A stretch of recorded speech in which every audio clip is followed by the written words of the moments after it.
listening to Shop Talk with your host, Kevin Tates. Brought to you by Eastwood Tools. Everything you need to do the job right. Hey Gearheads, welcome to Shop Talk. I'm your host, Kevin Tates. Well, today we've got one of those guys that we never thought we'd get the chance to talk to and has some very interesting things to say about the insides of the industry. Mr. Jim Cozzie is talking with us today. Industry captain, chairman of the board of SEMA, the board of directors of SEMA. This is a coveted spot that only 20-something people have had in the world. And he gives us the insight as to why SEMA is important to guys like you and me. So just remember, some of these guys that you might think of as Seuss, well, they're you and they're me, and they started companies from the ground up. And to me, it just is reinforcing that the industry is in good hands, and it always has been. The automotive aftermarket is alive and well and doing great, and Jim Cozzie gives us some unbelievably good insight into the workings of some of these companies, as well as the SEMA Board, the lobby in Washington, and generally what makes these guys tick. These guys are you and me. Listen up.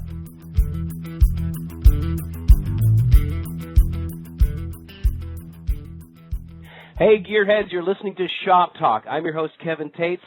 Do the job right with the Eastwood Company. Now, you know, we all think about corporations, and even in the automotive aftermarket, there's giant corporations, and we don't think about the people behind them. But the truth is, executives in these corporations, they're not just suits, they're people. And especially in the automotive aftermarket, these guys are gearheads, just like you are and just like I am. And the more these guys that I get to know, the more refreshed that I am about the industry itself and about the people that are running it from the top. And we've got one of those guys on the phone. I'm proud to call this guy a friend. He's been a captain of industry for a long time, and I hope he's my friend for a good long time. We've got Mr. Jim Cozzie on the line. Jim, how are you? Great, Kevin. Thanks for having me tonight. Absolutely. We'll there we go. Yeah, we got a good crowd in the house first. Well, listen, people may not know who you are. I know who you are, but if you don't mind, give us a little bit of background on Jim Cozzie. Some of your jobs that you've had with maybe some more recognized companies. I knew from an early age that I can't tell. I couldn't tell you exactly what it is I was going to do, but I knew it was going to involve rubber tires, and it was going to involve burning fossil fuel. And honestly, I'm one of those fortunate few that even through my youth and through my teen years, I knew what direction I wanted to go in. And the trick for me was to be able to figure out what that path was going to be. And I did a lot of the typical things that young guys do. I drag raced, I built cars, I worked in gas stations to pay for all that at night while I was going to school. And I had some friends that worked inside the Hearst Performance Corporation. And Hearst Performance, for those of you who don't know, at one time was located for many years located in Warminster, Pennsylvania. And Hearst was one of those magical places, I think, in the world of racers and car builders, and it was a pretty magic place back in the day. And after I got out of school, I started there. I think I was 22 or 23 years old, and I started there in the position of a customer service manager across all 5 brands, because at that time it was Hearst shifters, it was Hearst Earhart disc brakes, it was Schiefer clutches. We had the Hearst Hallcraft line of motorcycle wheels and street rod wheels. We had Hearst Rescue Tool as well. And so, here I am, this 22, 23-year-old guy managing a crew of 6 that were, all those guys had 15, 20 years, not only in age, but experience in that place, and managed to build a service department there that I think, and our customers certainly thought was second to none.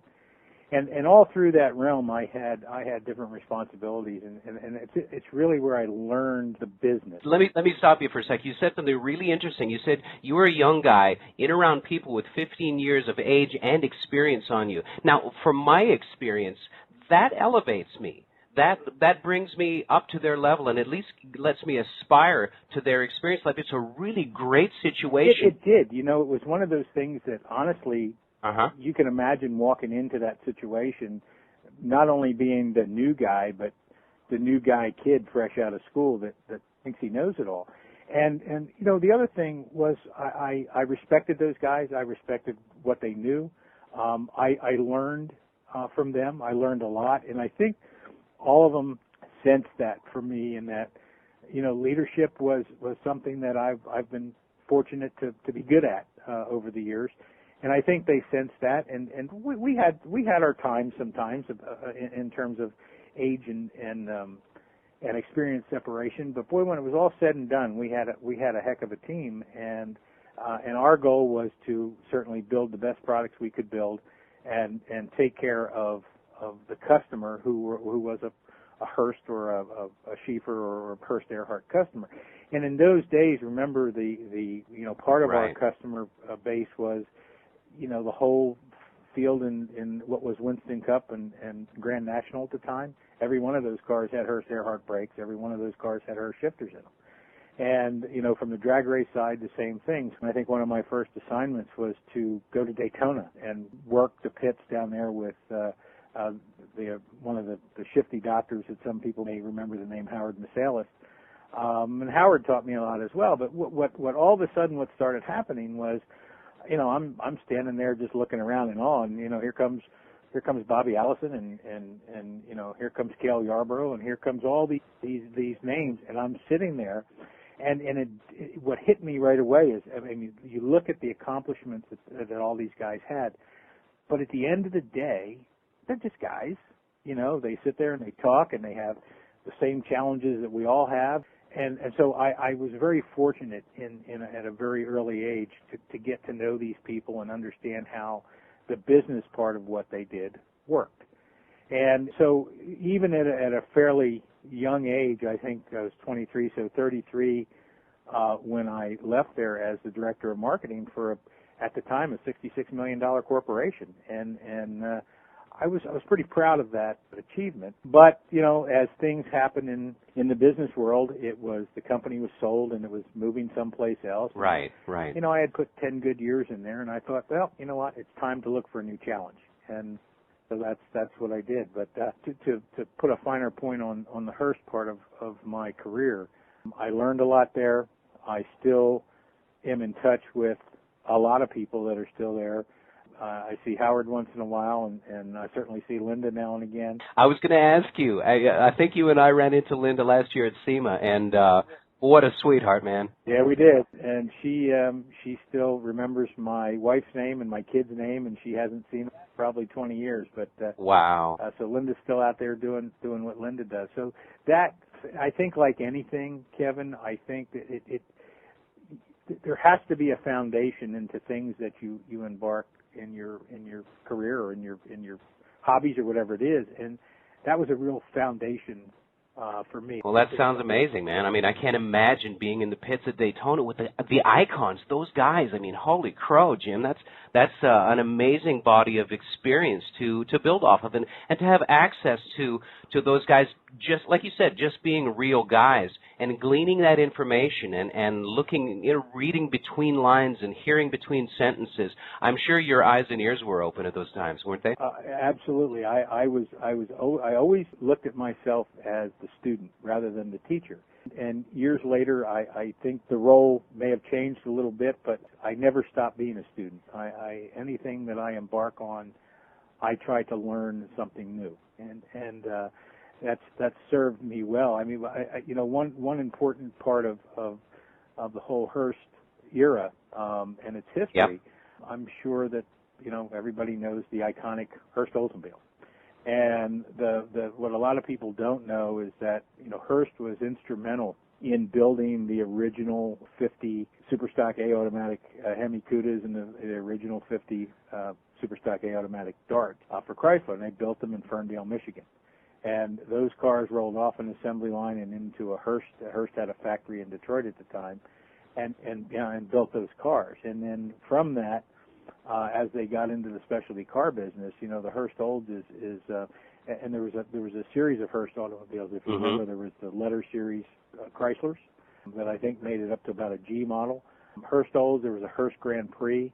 Hearst was the first aftermarket company to supply, in this particular case, shifters, but aftermarket parts, if you would, to General Motors. And we continued that trend. In 1982, 1983, we relaunched Hearst Oldsmobiles, and part of that, some of the listeners may remember the Warren Johnson Hearst Olds, and that whole GM DRCE drag race program, that 500-inch program, spawned in Warminster, Pennsylvania. That was actually my project to get the Hearst Olds name and the Oldsmobile name as a leader in pro stock racing. And one of the things that you look back and at the time, I don't think we realized how much how long a program or a project will go on, or how much history it may or may not have, but that DRCE program is alive and well today. Well, obviously, you've got great memories from your experience with Hearst. But I think the first time that I met you, you were with Zoom Performance, and it was actually at RTM and Power Block, and you were there with this awesome carbon fiber Barracuda doing a commercial or something like that. And you were just giving the nickel tour, walking around. You remember that? I do remember that. And the Zoom part of the business, Zoom, as many of your listeners will remember, was again an iconic brand in the 60s and the 70s, and somewhere along the line, you know how it works sometimes in corporate corporate environments. The Zoom brand just sort of died.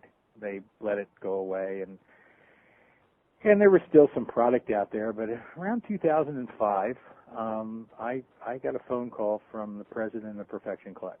He called me. He said, "Listen, we'd like to talk to you about a few things," and said, "Come on down here." They were in Timminsville, South Carolina at the time. Yeah. And come down here and let's talk. So, nothing ventured, nothing gained, and jump on a plane and go down there. And what they were looking for was someone to take the Zoom brand and bring it back to its former prominence in the aftermarket, and do that by developing product that was current for the time, certainly managing marketing and distribution of the product, and to take it into places where it hadn't been for quite some time. I was at a point in my career that challenge sounded really, really good to me, and so I accepted. We put it all together. I moved my family from the Philadelphia area to Mooresville, North Carolina. Actually, to be more correct, Sherrills Ford, North Carolina, which is a suburb of Mooresville. And you're still in that area today, aren't you? I am in that area today, yes. And we talk about it all the time, but this is now home. And well, it's also NASCAR Central, so not a bad place to set up a domicile. No, it was one of those things. One of the reasons that I picked this, and I had a challenge on my hands because the management at Perfection couldn't understand why I wanted to move it here, and I explained to them that we were starting out basically with a clean sheet of paper. We basically had the color purple and a name. That's really what we had. So we were starting out with a clean sheet of paper. And to do that, you have to give an entity like this its own space, its own people, and most importantly, its own culture. Because if you try to blend it into the culture well, let me back up a little bit of background on Perfection Clutch. Is one of the largest replacement clutch manufacturers in the United States, and it still is today. And I explained to the president of Perfection at the time, I said, "Look, Perfection will be the 800-pound gorilla, and Zoom's going to be the 80-pound monkey, and Zoom is going to lose every time when it comes to those sort of culture clashes that happen. And if that's the case, then I'm really not interested in doing this." And it wasn't a threat. It was really, to me, it was, if I was going to do it, I obviously wanted to be successful, and right. If I was going to be successful, I knew what it was going to take. So picking Mooresville, basically to me was, I can stand in the facility that we had here and draw a 15-minute circle around the building, and honestly, Kevin, I could get anything I needed. If it was a material, if it was a process, if it was a coating, if it was special hardware, if it was testing, whatever it was, we could get it here. An analogy is when I was in the music industry a long time ago, you didn't go to a remote location and try and set up shop and become a successful recording artist. You went where the industry was, because everybody was right down the street within a stone's throw. So you're telling me exactly the same thing, right? And so we had everything, and I think what it did for us, it really accelerated our ability to develop new product, improve on what we had, and develop new product. And one of the first, going back to the times at RTM, we had developed a clean sheet of paper. One of the first projects that I directed our engineers to come up with was a completely streetable, very friendly, multiple disc clutch that could handle 700 pound-feet of torque. It had to live, it had to connect, and it had to be drivable. Other than that, it was simple. and one of the things that I was a huge stickler on, and we had a complete test lab in the facility, was drivability. Because usually what happens is that you can get all the clamping power you need, but it doesn't drive very well. Or you can get it to drive silky smooth, but you know what? You drive right through it at 500 pound-feet. So our guys had a challenge, and they met that challenge, and we were able to do this. And this is right after the new Mustang had showed up, and making 500 horsepower on the street wasn't a big deal anymore. It was very easy to do. And we developed, over the course of a year, developed a line of these things. And I remember our competitors in the marketplace, whether they told me directly or they were just talking at an event someplace, that there was no need for that. And I wholeheartedly disagreed with them, and they weren't going to do it. And I said, okay, we'll do it. And so that is one of the things that launched us. In 13 months, we went from nothing to number 2 in the industry. Wow. And it was a rocket ship. And part of it was that forward thinking, that use of materials. And since then, oddly enough, all those guys that said they would never do this, they all have multiple disc clutches now on the street. And because it was just necessary. And a lot of what I learned, just to step back for 1 second, a lot of what I learned about the clutch business was during my sheeper days. Mm-hmm. And we did a lot of, oddball kind of stuff that we just tried it. And we did the math, and the math said it would work, and sometimes the math was right, sometimes the math lied. But what we learned is that we started at a very early age, and we weren't talking too much about it, but you remember the days of everybody bragging about how they had a 3,000 or 3,200 pound static pressure clutch in their car. Mm-hmm. Yep. And you need 2 feet to push it, and the Z-bar would bend, and try to push the crank out the front of the motor, and all that good stuff. Yeah. And the reality is you didn't need that. And I would tell you by 2001, and I think modified production was still alive and well, and pro stock was coming into age. I was running static pressures as low as 900 pounds, and we knew how to make that work. We knew the materials to make it work, and now you wouldn't get 100,000 miles out of it, but it would work a quarter mile at a time. Right. But what we were able to do, and what we carried on into the Zoom part of it, Kevin, was to take the shock out of you don't shock the tire like you used to, and more importantly, you weren't breaking parts like you used to. So that whole technology and the thought process of that technology stems back into the early, actually it would be the early 80s. Guys, you're listening to Shop Talk, sponsored by the Eastwood Company. We're talking with Jim Cozzie, a man that has worn many hats, and very interesting your history, my friend. And we've talked about Hearst, Zoom. Tell me a little bit about B&M. Well, B&M was a wonderful company, still is today. I had the great fortune of being there for 17 years, and I spent those years under the leadership of Bob and Don Spar. And for those of you that don't know, the Spar brothers they founded that company in 1953, and were active in running that company until they sold it in 2005. Wow, that's a long tenure. long tenure, and a few things people don't know. They were top fuel racers back in the day. The original Torque Master car that Don Prudhomme drove belonged to Bob Spar. I mean, they built that car in their shop, and it was funny because B&M started out as an automotive repair shop in Van Nuys, California, and as these guys started racing, they started improving the durability and the shift patterns on the old turbo hydromatic, and Bob would like to tell the story about how in the old days it was very technical. They would blow cigarette smoke through the valve body. Once they blocked one off, they wanted to see where, so that, fluid, right? Yeah. And so they wanted to see how it changed the path and so on and so forth.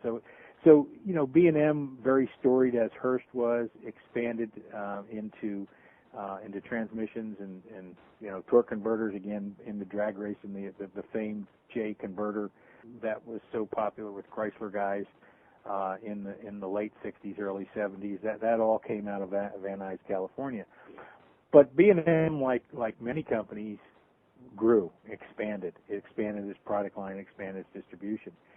And we had, I've always, at that time, I had always been born and raised in the Philadelphia area. And when I started with them, I basically took on the eastern portion of the country to manage the business there. And as we grew, I finally wound up with an office and 6 people, and we actually ran the entire sales effort for that company, actually around the world. We were global when I had left there, and we did it from 2,700 miles away from the mothership. So I learned during that 17 years how to work remotely. I'm a big proponent of people working remotely when the situation is correct. But I had made up my mind that as cool as California is, it wasn't for me. I wasn't going to move there. So we had to make this work. And as we were expanding, we were building markets in Japan and Australia, on the European continent, in China. That started a lot of my international working in the international marketplace, and that's something that I thoroughly enjoyed and enjoy to today. And I still have some very good friends from around the country that around the world that I met during the course of that. And we introduced the term sport shifter into other parts of the world. Mm-hmm. And I have a lot of people ask me today about how do you go about selling your product in other countries. And if they'll listen, I'll certainly share that, because first of all, it's not easy. It takes a huge commitment in terms of putting some boots on the ground, if you will, in these different countries. Meaning that you have to go and learn the market. You have to go and learn the trends and the styles. You have to learn the quirks that come with how cars are built in different parts of the world. Well, on top of that, there's a language barrier too, for gosh sakes. Well, it's funny you bring that up.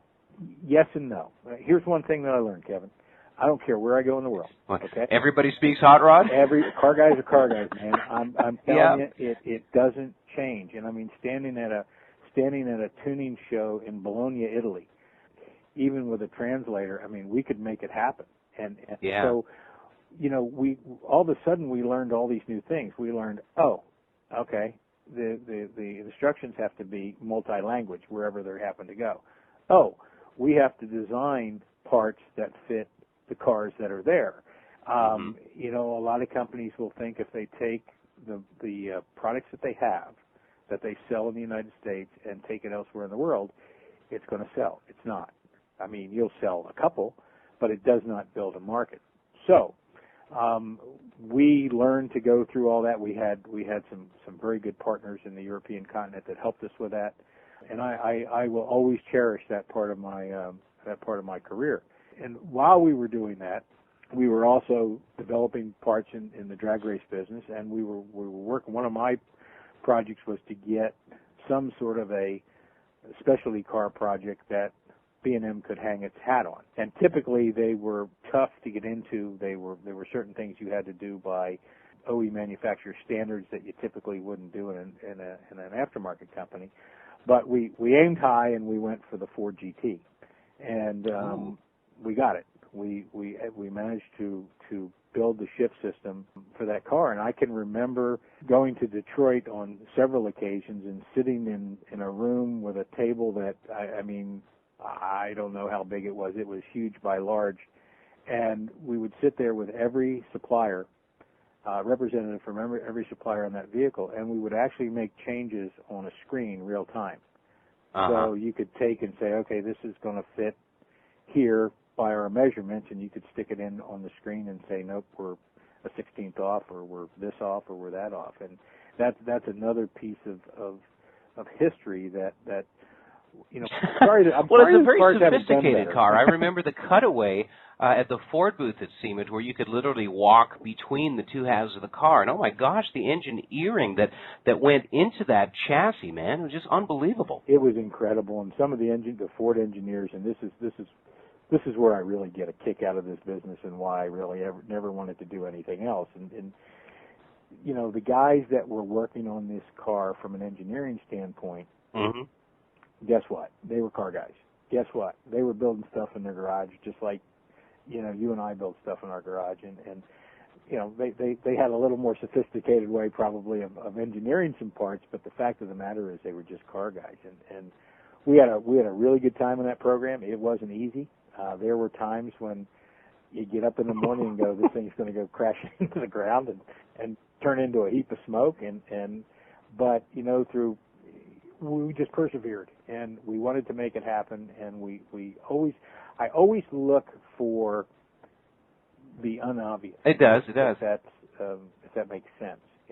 The obvious stares you in the face, and the first thing, the biggest motivator that I have is when somebody looks at me and says, you can't do that. Okay. I've had a few of those myself, but I understand what you're talking about. One of the things I wanted to ask you about, Jim, and by the way, we're talking with Jim Cozzie here. You have held several chairs or several coveted positions at the SEMA boards.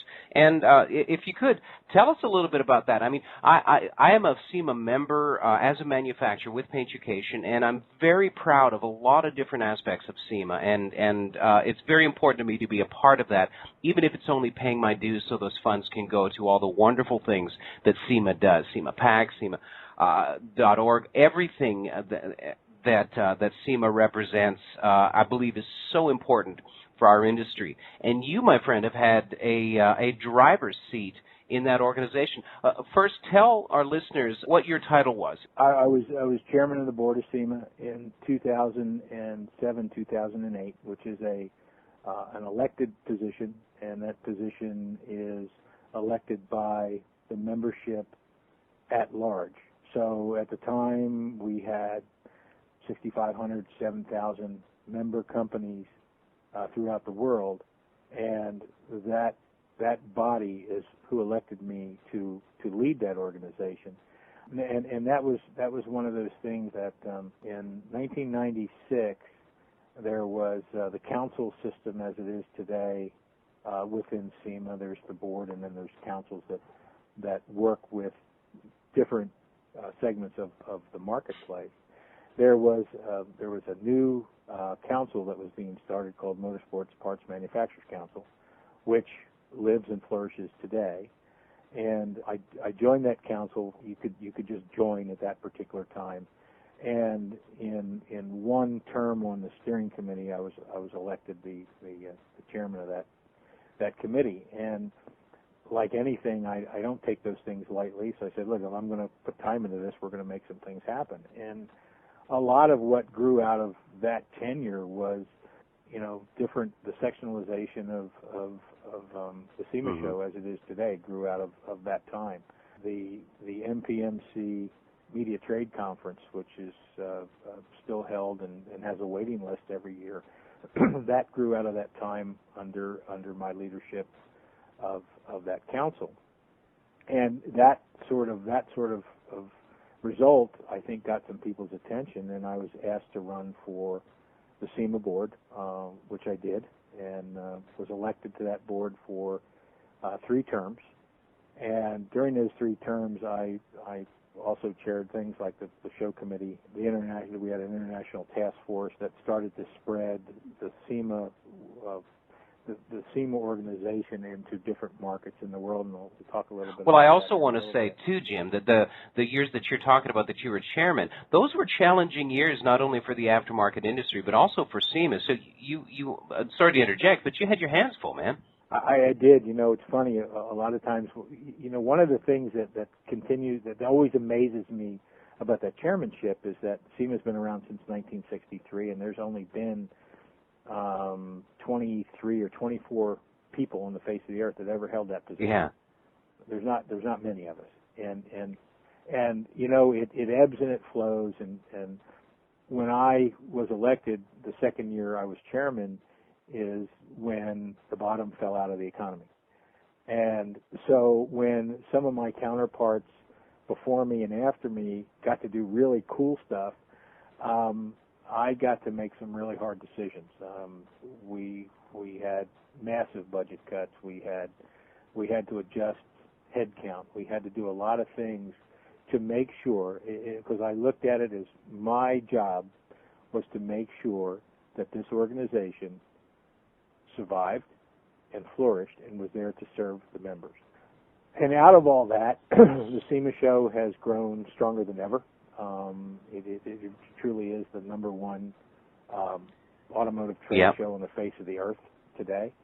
I'm still involved with the show committee. It's something that once you're kind of in there in that level, you never really leave. You're not there all the time, but you never really leave. And our international works, one of the things that I'm proud of is that we took a delegation in late 2008 to China and actually met with the Chinese government. At the time we went there, it was illegal to change the color of your car. No joke. You couldn't change the color. You couldn't change the wheels. You couldn't change anything legally. Now, was there some of it going on? Yes.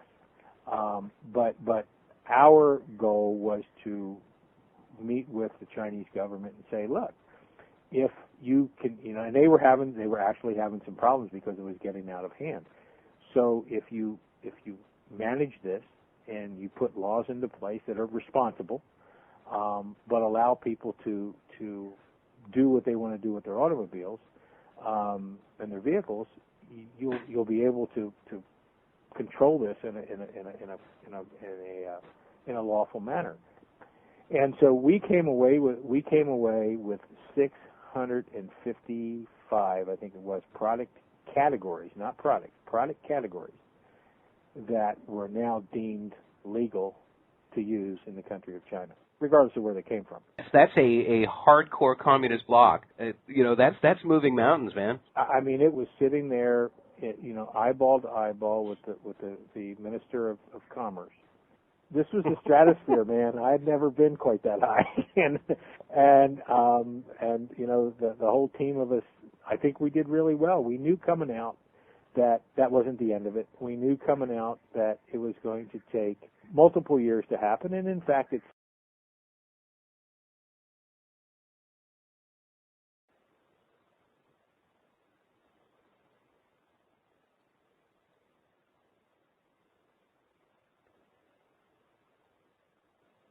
Well, one of the things that's happening, and I'll go back to what I said earlier about car guys, is that there's a youth movement now in a lot of countries around the world, whether it's Europe or China or even the UAE, and these young guys are doing things with their cars, you know, much like, you know, our guys did in the beginning as well. And unfortunately, some of it isn't overly safe.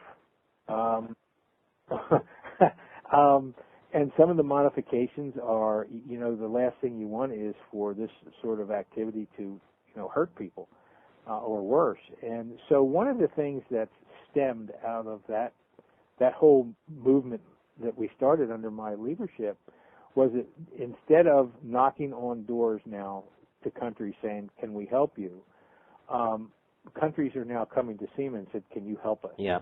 Well, Listen, Jim, I got a question for you. I love what you're saying, and everything is it sounds great, and you've been to China, and this is devil's advocate here, and the reason I ask this is because there might be somebody listening going, well, how does that all apply to me? So, okay, somebody doesn't care really what's happening with hot rodding and aftermarket in China or France.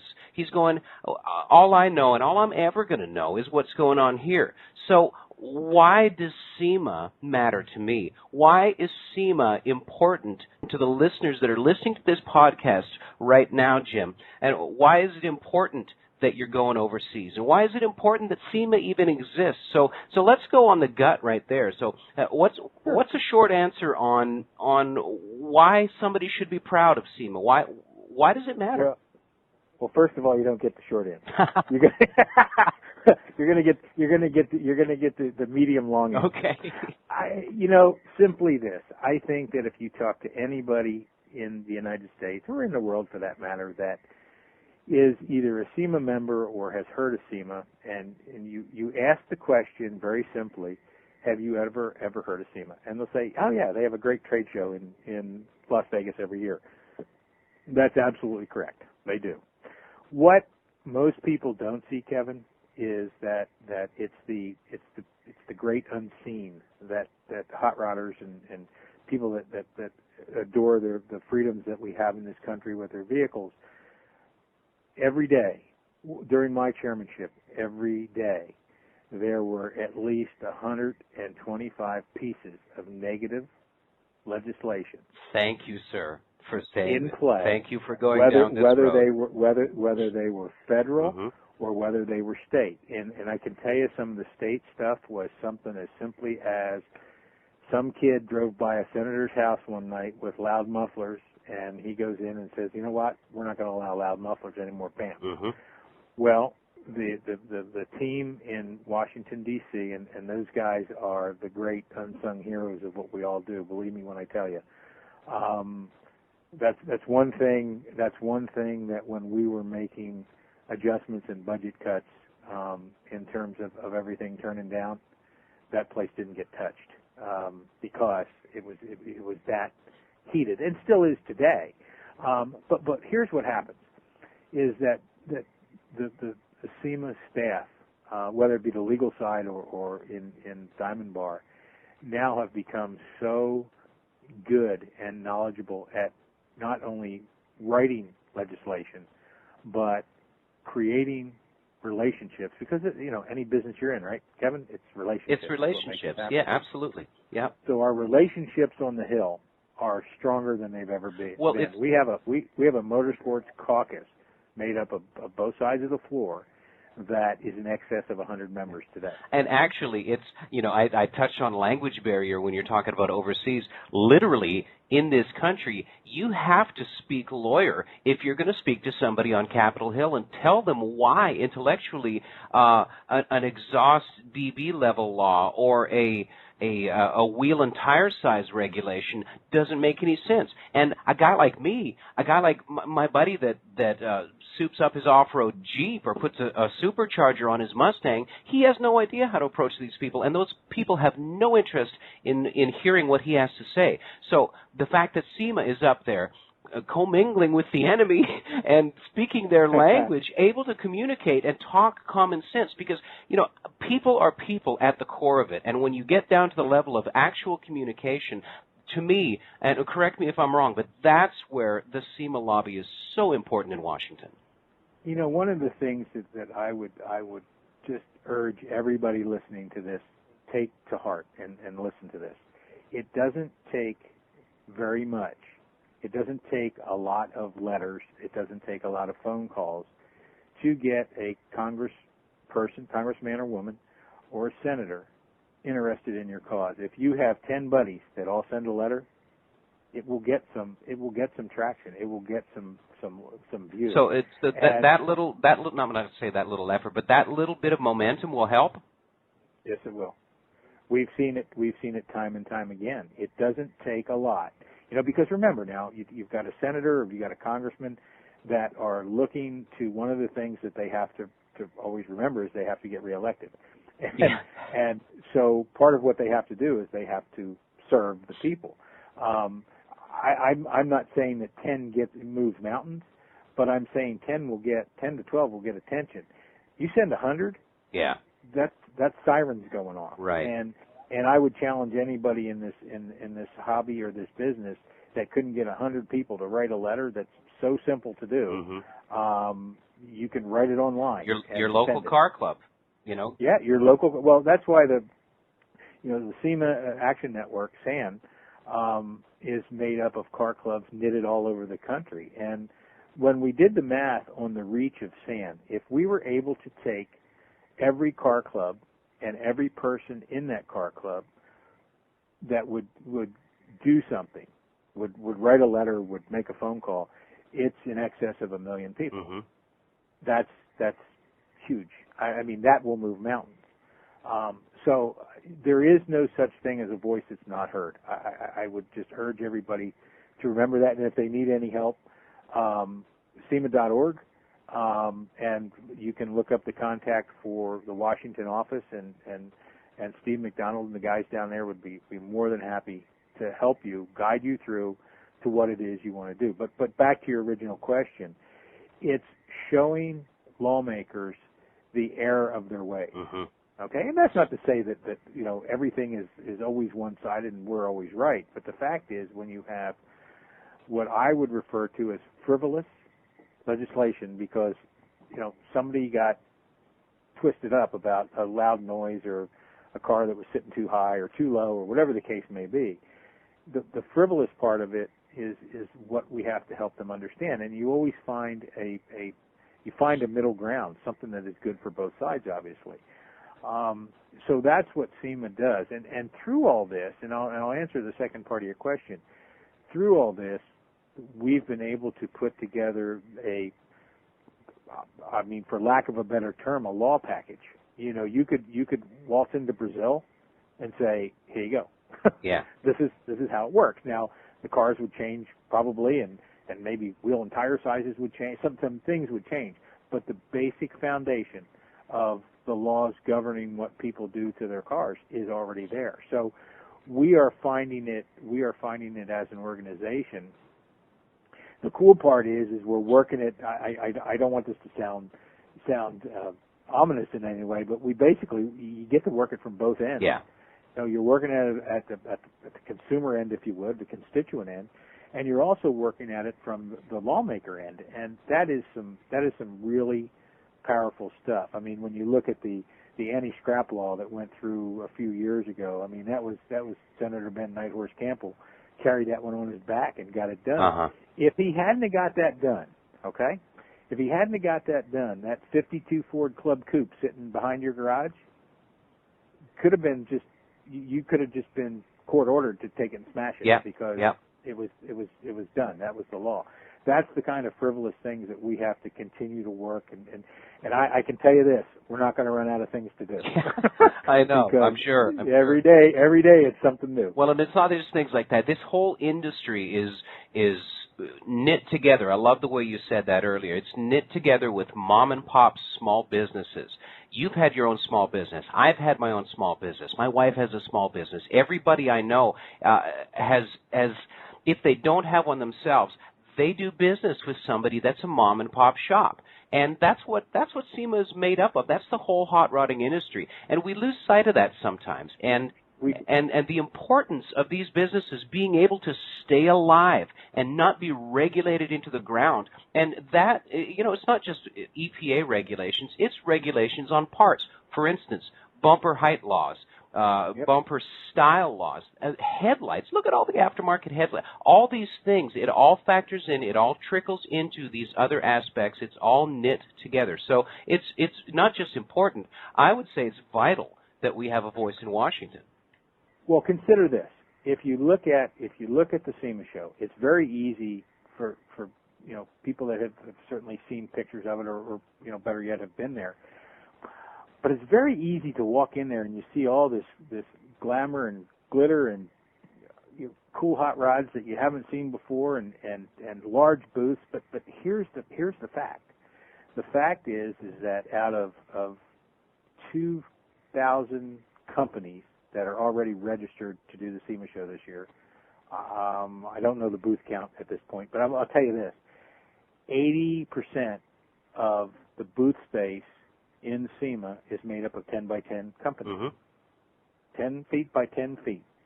They are typically $1 million or less, and typically 1 to 3 people. Now, think about that for a second, and it goes back to, it just bolsters what you said a minute ago. That is the core of this industry. Absolutely. So that's where the innovation comes from. That's where, guys that are willing to take a chance and try something they believe in. And I'm a firm believer that you can change the industry, but it doesn't change. That part of it doesn't change. Well, so to your point about small business, it's the backbone. It's not only the backbone of this industry, it's the backbone of this country. Well, it is the backbone. And you gave 3 examples earlier of companies that started with 2 guys, with 1 guy, with Hearst, with B&M, with Zoom. Those were the mom and pops that were less than $1 million, that were 3 guys. And those companies, like many, many others, grew into big corporations that support hundreds, if not thousands of workers and families. And that's the beauty of the automotive aftermarket and the freedom that we have to grow companies. So it can't be underestimated. 10 by 10 booth, it doesn't sound like much. It sounds like a postage stamp thrown on the floor and your wares set up and you're pitching flyers to people walking by. It's important. It's important. There are companies that will spend their entire marketing budget, as modest as it is, and I'm not making fun of that. They will put their entire marketing budget to get to that 10 by 10 and show their wares. And they don't do this because it's the place to be. They do it because it supports. They come out of there with business in their hand. Yeah. One of the things that, back to lawmakers for 1 second, Kevin, is that once we started to make lawmakers understand that this industry supports between 1 and 1.2 million jobs in this country. Now, that doesn't include building. That has nothing to do with Detroit or OE manufacturers.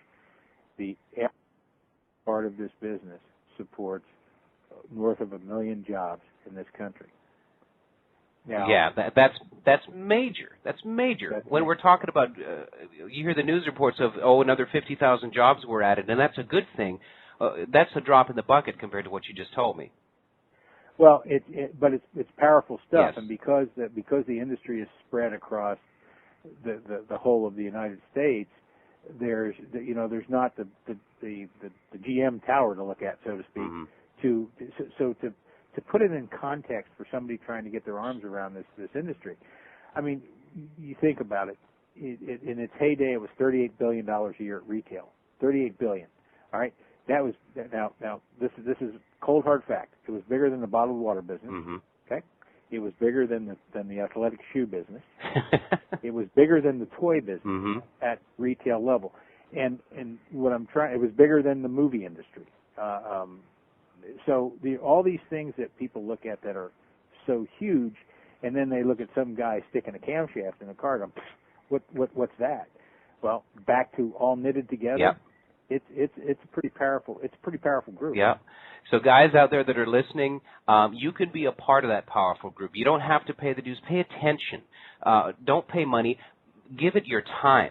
Go to SEMA.org, SEMA SAN, S-A-N. Go to the websites and see what people are doing. Get your car club together. And I urge you, I've been a SEMA member since 2003, and I'm very proud of it, and I proudly pay the dues, not only because I get to go to the trade show, but I also get to participate in what's so important in keeping this all alive. So, Jim, thank you for what you've done with SEMA, and it sounds like you've done some wonderful things.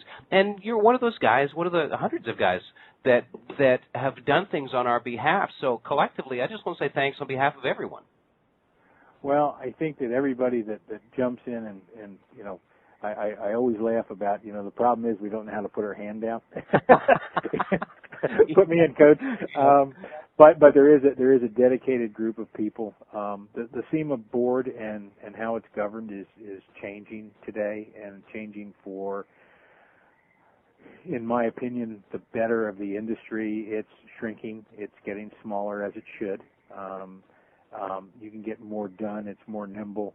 But everybody still has the same percentage of representation and so on and so forth. But where I'm going is that the organization continually evolves. Mm-hmm. It continually finds where it has to go to best serve its members, and it's worthwhile. Even with all the things that I've done, I too am a member. I too pay the dues, and because I believe in what they do, certainly believe in the Washington part of what we do, because it's very safe for me to say that if that activity were not there, our industry would look a whole lot different today than it does. And so would my little Mustang. Yeah, and that threat, I don't like to play, keeping a wolf at the door, but there is a wolf at the door, and there will always be a wolf at the door. Well, on a different note, Jim, let's push back the table of the rest of the world. What's going on with you? What are you doing now? You and I, we worked together at RTM Productions, and it was great to have you down the hall. We had a bunch of great discussions, and I think we even tossed a couple of cold ones back every once in a while. I think I remember. Yeah. But tell me and tell the rest of the people that are listening what you're doing now. What's in your world? I'm back in Mooresville. Back in the house that we love so much back here. We moved back here end of last summer. And when I came to RTM, I had a small business called Certus Partners. And Certus Partners is a firm that works with different companies in the aftermarket to help them with different projects. And what I learned after Zoom, and we were just at that point we were going into that trough, if you would, of from an economic standpoint. And I looked around, and what I saw was a lot of companies that wanted to do a lot of things, but didn't have the manpower, and at the time didn't have the wherewithal, the financial wherewithal to do it. So we launched Certus Partners, and oddly enough, one of my clients was RTM, and I consulted for them for I guess it was probably 9 months, and at the time that worked out so well, we just decided to make it permanent. So that was a 3-year engagement, and when that 3 years was over and we came back here, I fired Certus back up again. And one of the things that is really different this time around from the last time is that the need didn't change. In fact, the need became more amplified because now things are happening again. But the other part of that is people are making money again, so they're spending money again. Right. So what we're able to do is take what I refer to as project-based business. And so we go in with a contract and say, we're going to do this, this, and this. Here's here's what we want to accomplish. For that, it costs X amount of dollars. And when we're done, we're done. So what we do is we create value for that client, and we get to accomplish something that they wanted to accomplish without adding overhead to the company. Mm-hmm. We had an expense, obviously, but just like the light bill, it's consumption based. You pay for what you use. And then some people look at that model and say, well, hell, every time you go in, you're working yourself out of a job. And yeah, that's very true. And that's by design, because what happens is, Kevin, if you do a really good job, my guess is there's something else that you're going to want to do next. Well, and word spreads like wildfire, and reputations are built on good and bad performance. So, you do a great job for one company, you get them back into the profit margins again, and they're going to tell their buddies, and you build a history and a track record. So, I'm assuming that's happening for you as well. It is. I mean, we're in our first year of hanging the shingle out again, so to speak, and we've got 4 solid contracts in place that and they're all different. There's none of them that are the same, which is something else that I really like. I really like the variety part. So, I'm working on a very large research project for one client. We're working on business development for another one. We're working on a complete branding package for a third. So it's kind of all over the place, but what I wanted to do was take that 30-some years of experience and put it to work, and put it to work for other people, and keep what I need in my life as variety going. And during the course of that, I'd be I'd be less than truthful if I told you I'm always looking for I'm always looking for a great little company to buy. If something, I mean, we've looked at my partner and I have looked at 5 or 6 of them, and none of them really worked. None of them really fit, I should say. And the beauty of it is that's something that you don't make those decisions. You don't make those snap decisions. That it has to be something that fits your core value, that provides a service, that has the ability to grow, and most of all, it has to be profitable. Well, it's also got to inspire you. It's not all about inspiration. We got to pay the bills, but you're not somebody that shies away from a challenge. You like the chase. You like the engagement of it, and the call to action to help somebody and to make a difference for them. So that has to be a criteria as well, doesn't it? Well, you hit it on the head. I think on the business side of this business.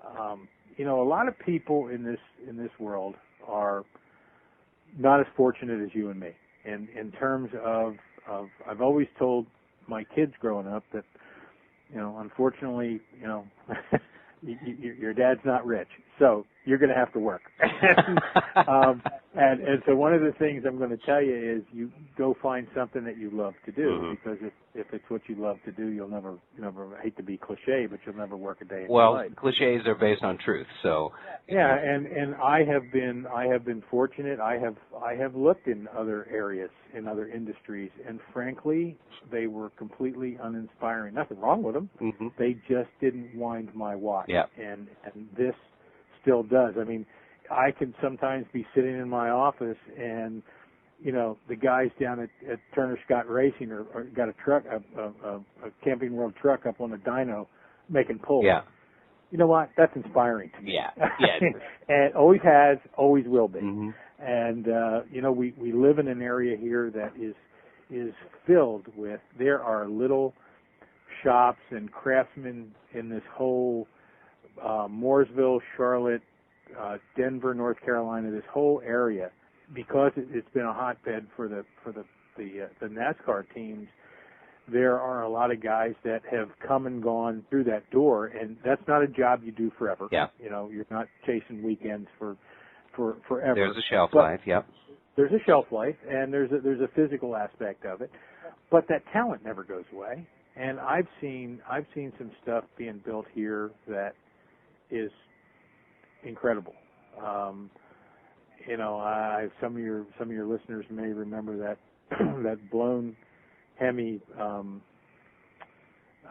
Rolls Royce with the gray Poupon in the back that was in the SEMA. Yes. Remember that car? Yeah. That car was built right down the street. There's just. I mean, I could go on for an hour and talk about it, but that is. Well, let me change gears again. Okay, here's something that I've asked everybody that I've had the fortune to talk to on Shop Talk. I want to find out what makes people, what gives us this disease, what makes people tick as far as, being a gearhead. What is your earliest memory of something automotive that was important to you, that changed your mind, or that set you on the path of being one of us? There's 2 things that come to mind, and that is at a very early age, I was probably 4. I don't remember this, but my mother tells me this. I had the good fortune to, when I was growing up, I lived next door to an uncle that I was very close to, and he was an engineer at a company called Narco that built avionics for years and years and years. I don't think they're around anymore. But he had a cousin or an uncle, I forget which, from New Jersey, and they were over there one day, and they were just always teasing me, and he held up a picture of a garage. It was just imagine the front of a garage with both doors down. And his name was Ferdinand, and Ferdinand said to me, he says, "Jimmy, what kind of car is in this garage?" And my mother says, I looked at him and I told him point blank, I said, "I don't know, but if you open those doors, I'll tell you." And so that was I was reading Hot Rod magazine while other people were reading. Kevin, in second grade, I remember this one just came to mind. In second grade, I did a show and tell on a one-barrel carburetor off of a lawnmower. I love it. I swear. And then I think what really pushed me over, back to my uncle, he had an engineer friend in town there that had a 27T Roadster with a Cadillac, trips, see-through red wires, steel wheels, little hubcaps, maroon, red, white interior, big shifter. That was it. Yep. That was it. Yep. And I can't explain it. None of us can. I can't explain it, but that's just the way it always was. And I mean when I say from a very early age, kids want to be firemen and doctors and whatever else they want to, not me. I couldn't tell you what it was, but it was something. And it was funny. Both of my boys, especially my youngest, at a very early age, I could walk him through a parking lot, and he'd sit there and go, Mercedes, Chevy, Ford, it's this. And to this day, he's 11 years old now. We were talking about Lamborghinis coming back from dinner tonight. So who knows? Yeah. Does it continue on or doesn't it? We'll see. Another budding Cozzie. Very cool stuff. Well, the world's not ready, I'm afraid. Oh, I don't know about that. Well, listen, man, thank you so much for sharing your experience with us. There's, I don't want to embarrass you or anything like this, and I'm sincere when I say this, but I believe truly that that a man is measured by the company that he keeps. And one of the coolest experiences that I had, and certainly one of the coolest experiences that I had walking around with you, just hanging around, was the first year that you were at RTM, and you and I were both out at the SEMA show. And you looked at me and said, "Hey, let's take a walk around. Let's go say hi to some people." And every single person, we're talking hundreds of people, when we walked down the hall, people would come up to you and say, "Jim, how's the wife? How you doing? And it was this endless parade. It was like it was the Jim Cozzie show. And it just made me smile, and it makes me smile to think about it. And every single person that came up to you and greeted you, and I knew it wasn't because you were, the captain of all these companies and CEO of X company, or, chairman of the board of SEMA. I'm sure those things helped you get recognized, but what people were responding to and coming up to you and hugging your neck and shaking your hand and saying, "It's nice to see you," they meant it. Every single person walked up to you and honestly was happy to see you. And transversely, you remembered every single person's first name, Jim. And none of those details escaped me, and it really made an impression on me. And it just made me proud to know you and proud to be associated with you on some level. And it just really showed me that not only did you have my respect, but you had the respect of the entire industry. Because the entire industry is under one roof at SEMA for a few days in Las Vegas. And it's a pleasure and it's a privilege knowing you, my friend. Well, I thank you for that. I've always just been, there's a book out, I think by Robert Ludlum, that said everything I ever needed to know I learned in kindergarten. and it really is the truth. It's please and thank you. It's treating people the way you wanted to be treated, and you the respect of people, okay? And I don't care what it is they do. And I'll tell you where this really hammered home for me is when I spent some time in Europe developing these marketplaces. And what I learned there is the workplace is far different in Europe than it is here. And what I mean by that is that it doesn't matter your position in the company. It doesn't matter. It doesn't matter if you're sweeping floors or you're the CEO. You have respect of the people in that company. Mm-hmm. And it's cemented. It was something that I think I've always sort of done on a natural basis, but it cemented that fact to me. And I got to tell you, that means a lot. It means a lot coming from you. You're not exactly the guy you want to be walking with when you want to go on an express lane either, buddy. Let me just say that to your listeners. And between the two of us, I don't think we covered much ground in the hour or so that we were together. But that again, and just to cement, cement the point. I think that if there's one thing that someday I wanted to be remembered by, he was a good guy and he was fair. Mm-hmm. And that's how I run my business. That's how I try to do everything that I do in life. And I'd be less than truthful if I tell you I'm always successful, but I certainly, that's my goal every day. And I look back on those things in like walking the SEMA show or doing something along that line, and some days I'm amazed at that. We kid about a Rolodex, and it's pretty good size. Yeah, very cool. Well, real quick, any parting words? Yeah, man, keep doing what you're doing, and keep. I think I've learned one of the things that I think I've been around building stuff all my life, but when we were doing it on TV, I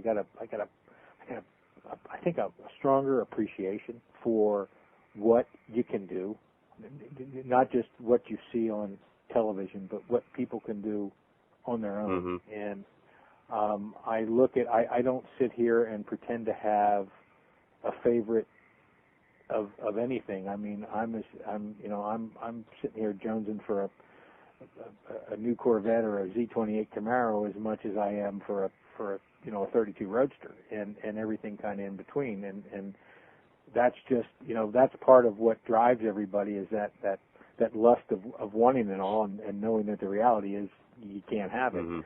But I do think that preservation and restoration, to me, is huge.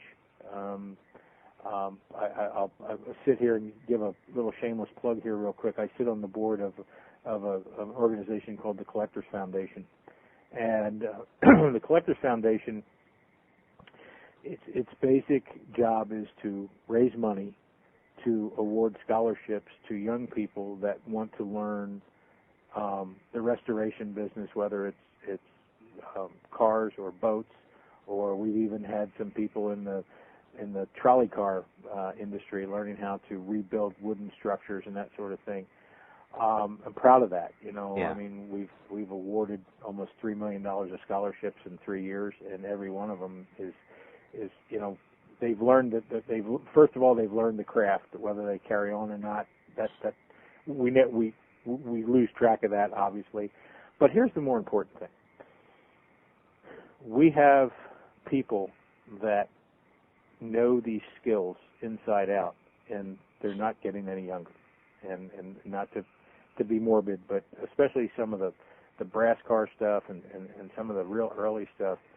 Go find a guy to fix fix your honeycomb radiator. Yeah. I dare you. Go find a guy to Babbitt bearings. Mm-hmm. And while some people may say, well, hell, that's one in a million that do that. But the fact is that art will be lost if people don't pick it back up and restore what's left. I had just a unique situation here. I think it was the Saturday before last. Saturday morning, doors are open, and I hear 4 radial aircraft engines coming. I hear it coming, and I go outside, and I know this. I know it's a 17, it's a 25, it's something. Well, it turns out it was a B-29. Now, there's one in the world that flies. One. Wow. In the world that flies. It flew over my house. Oh my gosh. And I know that simply because it's a very distinctive fuselage one. It was here in Concord, and they were giving rides in the thing, selling rides in the thing. But that sort of one of what it did, what it stands for, what it means, what it contributed into where we are today, that preservation at whatever it costs them to do that is something that has to happen. So if it's cars, boats, airplanes, doesn't matter. Mm-hmm. Those things are going away, and the old stuff is going away. So preservation is certainly something that I would encourage people to do when they can. So I think whatever I think the closing thoughts would be really whatever inspires you, go after it. There's no wrong, whether it's a brass car or it's a new Camaro. There's no wrong. Yep. We're all in this together. Yep. Follow the passion. Well said. Well, Jim, thank you so much. Folks, you're listening to Shop Talk, sponsored by the Eastwood Company. Eastwood has the tools that it takes to do the job right. Thanks for listening. I'm your host, Kevin Tates. It's been awesome, Jim. Thank you so much. Thank you for having me, Kevin.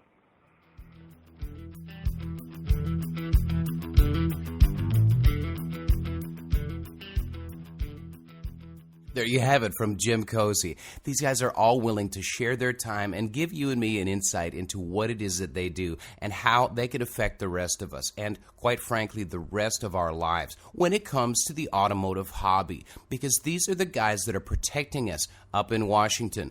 As he said, there is a wolf at the door, and it's nice to know that a guy that is driven with passion, like you and like me, is there taking care of us, spearheading the whole thing, and making sure that we are represented well. Thank you, Jim, and thank you to the rest of the SEMA board and everybody that has anything to do with SEMA PAC. Keep on listening, guys. Shop Talk, well, we got a lot of cool stuff coming up. In the meantime, check out everything at the Eastwood.com website. Eastwood has what it takes to do the job right. And you know me, I like to do the job right. Thanks for listening to Shop Talk. I'm Kevin Tates.